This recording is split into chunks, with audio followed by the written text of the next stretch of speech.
I still remember the first night it happened, and sometimes I wish I could erase the memory, but it is burned into me like fire on skin. His hands were on my waist, pulling me closer, his lips pressing into mine with a hunger that made me weak. My body responded before my mind even caught up, and for those few minutes, I was no longer a wife. I was a woman giving in to the kind of desire that makes you forget every promise you ever made. I whispered his name against his chest, even though it was not the name of the man I had promised forever to. The thrill was electric, the guilt was instant, and the danger made it taste even sweeter. Before I dive in, let me take a moment to thank all of you. To every single one of my subscribers, I appreciate you more than you know. And to all my new and returning viewers who are yet to subscribe, I cannot wait for you to hit that subscribe button because it truly is the fuel and energy that keeps this channel alive. Do not just watch, engage. Leave your thoughts in the comments as soon as this hook ends because your voices matter here. Now let us go deeper into how I got here, how I went from saying I do at the altar to desiring someone who is never my husband. My name is Claire. I am a 35-year-old woman, born and raised in a small suburban town in North Carolina. I married young, at 26, to a man named Mark. He was safe, dependable, and good to me in ways that women often dream of. He was the type who would bring home flowers on a random Tuesday, rub my feet after a long day, and remind me of how beautiful I was when I did not even feel it myself. Mark worked in finance, steady and predictable, and together we built the kind of picture-perfect life people envy from the outside. We bought a modest home with a white porch, had a golden retriever, and hosted neighborhood cookouts in the summer. To anyone looking in, we were the couple others admired. But what no one saw was the silence that slowly crept between us after 8 years of marriage. It was not that he stopped loving me, it was that the love had settled into routine. Safe, familiar, predictable. And if I am being honest, something inside of me hated that predictability. I craved fire. I craved passion that shook me, that made me feel alive, not just comfortable. Mark gave me stability, but stability started to feel like suffocation. The shift began at the gym. I had signed up for a membership after realizing how soft my body had become sitting behind a desk all day. That is where I first noticed Ethan. Ethan was nothing like Mark. He was rugged, with a body carved from years of lifting weights, and a grin that felt like it carried trouble in it. He was younger than me, 30 maybe, and he had this energy that filled every space he walked into. Women stared at him openly, and he seemed to know the effect he had. Our first interaction was simple. I had been struggling with a machine, and he stepped in, placing his hand over mine to adjust the settings. His touch lingered just a second longer than it should have, and I felt it shoot straight through me. I laughed it off nervously, but that night, while lying next to Mark, it was Ethan's face that haunted me. Days turned into weeks, and every time I saw Ethan, the pull grew stronger. He would offer a spot when I lifted weights, his chest brushing my back, his breath warm against my ear as he whispered encouragement. He would make small talk, his eyes never leaving mine, as though he wanted me to know I had his full attention. It was intoxicating, and I began to dress better for the gym, wear lip gloss, and let my ponytail fall just a little looser, all because of him. At home, Mark noticed a change in me, though he did not understand it. He would say things like, "You seem happier these days," or "That gym membership was a great idea for you." He had no idea that what lit me up had nothing to do with squats or treadmills. It was the thrill of knowing another man wanted me. One night, after a late workout, Ethan asked if I wanted to grab a smoothie from the place across the street. I hesitated, knowing full well what it would mean to say yes. But I did. We sat outside, sipping cold drinks, laughing about things I cannot even remember now because what mattered was not the words but the energy between us. His knee brushed mine under the table, and I did not move away. His eyes locked onto my lips every time I spoke, and I felt my heart pound with the kind of excitement that had been missing from my marriage for years. When I finally got home that night, Mark was asleep on the couch, the television still playing. I stood there staring at him, the man who had given me everything safe and solid, while my body still buzzed from the energy of another man. For weeks, I battled myself. I told myself it was harmless. A crush. Attention I had been missing. But temptation does not knock once. It keeps knocking until you answer. The night I answered, it was raining. I had gone to the gym late again, and Ethan offered to walk me to my car. The rain soaked us both, our clothes clinging to our bodies, and in that moment, he kissed me. Hard. Desperate. I kissed him back, letting the rain hide us, the world disappearing around us. My hands gripped his shirt, pulling him closer, and I knew in that instant that a line had been crossed. I drove home with wet hair, shaky hands, and a heart full of guilt.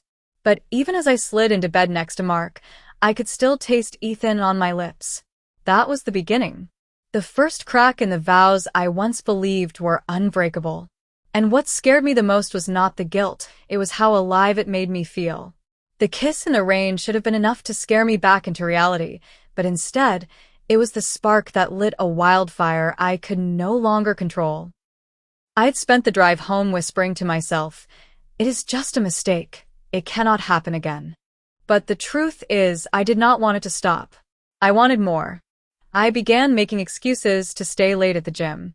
I told Mark that I was training harder, that I needed to focus on my health, and he believed me because that is the kind of man he is. Trusting. Loyal. Blindly loyal. The first night Ethan and I truly crossed the line, it happened in his apartment. He had asked me, casually, if I wanted to stop by after a workout to stretch and relax. I knew what that invitation meant, but I said yes anyway. My heart pounded the entire walk up to his door, my wedding ring cold against my finger, as if it was warning me. But when he opened the door, his shirt off, sweat still glistening on his chest, every ounce of resolve in me shattered. The moment the door closed behind me, his mouth was on mine. There was no hesitation this time, no nervous laughter, no looking around to see if anyone was watching. It was raw, hungry, desperate. His hands explored my body like he had been waiting forever for this moment. I let him. I wanted him to. I remember whispering to myself inside my head, "You are a married woman. What are you doing?" But my body did not care. My hands were tangled in his hair, pulling him closer, pressing myself against him like I was starved. The air was heavy with heat, the kind of heat that makes you forget your name, your promises, your morals. Clothes fell away carelessly, and I found myself on his bed, breathing hard, feeling things I had not felt in years. Mark had always been gentle, soft, considerate. Ethan was none of that. He was rough, unrestrained, and the way he touched me made me feel like I was drowning in pleasure. I moaned his name, loud, shameless, forgetting for those minutes that I was ever someone's wife. My ring pressed against his skin, a cruel reminder of the life I was betraying, but instead of stopping me, it drove me further. It was like I wanted to rebel against everything I had built with Mark, like I needed to prove to myself that I could still feel alive. When it was over, I laid there breathless, staring at the ceiling, my chest rising and falling in rhythm with Ethan's. The room smelled of sweat and sin, and reality came crashing back in like a tidal wave. I sat up, pulling the sheets around me, shame clawing at my insides. Ethan, though, looked relaxed, almost smug, like this was just another night for him. "You okay?" he asked, his voice casual, like he had not just shattered the foundation of my marriage. I forced a smile, nodded, and said, "Yes." But inside, I was screaming. On the drive home, guilt wrapped itself around me tighter than the seatbelt. I kept glancing at my ring, imagining Mark's face, if he ever knew what I had done. But guilt has a strange way of fading when desire is stronger. The memory of Ethan's hands, his lips, his body, it overpowered everything else. That was the beginning of our affair. It became a dangerous rhythm. Gym sessions that turned into stolen nights at his apartment. Quick encounters in his car, when we could not wait. Text messages that made my heart race every time my phone lit up. He became an addiction, one I could not quit even though I knew it was poison. I started lying to Mark without even thinking about it. I would say I had late meetings, errands to run, or extra classes at the gym. He believed every word. He even encouraged me, telling me how proud he was that I was focusing on myself. I would kiss him on the cheek before leaving, knowing full well I was on my way to another man's arms. At first, I told myself it was just physical, just lust. But as the weeks turned into months, I realized Ethan had started to occupy my thoughts even when he was not around. I would catch myself smiling at my phone when his messages came through, my heart skipping when he called me baby. It was not just my body betraying Mark anymore, it was my heart. But Ethan was not Mark. Ethan did not want routine. He did not want safe. He wanted more, and he was not afraid to push me. One night, after another stolen moment together, he leaned back on the bed, his eyes locked on mine. "When are you going to tell him?" he asked. The question sent ice through my veins. "Tell him what?" I whispered, even though I knew exactly what he meant. "That you are not really his anymore," Ethan said, his voice steady. "That you are mine now." I froze. In that moment, I realized the danger of what I had stepped into. This was no longer just secret kisses and heated nights. Ethan wanted to rewrite my life. I laughed it off nervously, told him it was impossible, that Mark was my husband. But Ethan did not laugh. He stared at me, his expression dark, and said, I do not want to share you forever, Claire." That night, I drove home with my heart pounding for a different reason. The thrill was still there, but so was the fear. I had thought I was in control, sneaking around, living two lives. But Ethan's words rattled me. What if he pushed harder? What if he exposed me? What if Mark found out? Still, when my phone buzzed later that night with a simple message, "I need you again," my hands shook as I typed back. When? Because no matter how guilty I felt, no matter how dangerous it became, I could not let go. And that is when I knew I was in deeper than I ever planned to be. The vows I once said at the altar were no longer chains keeping me bound to my husband. They were just words I had spoken long ago, fading in the background, drowned out by the sound of another man's voice calling my name. It is strange how lies can become so natural that you start to believe them yourself.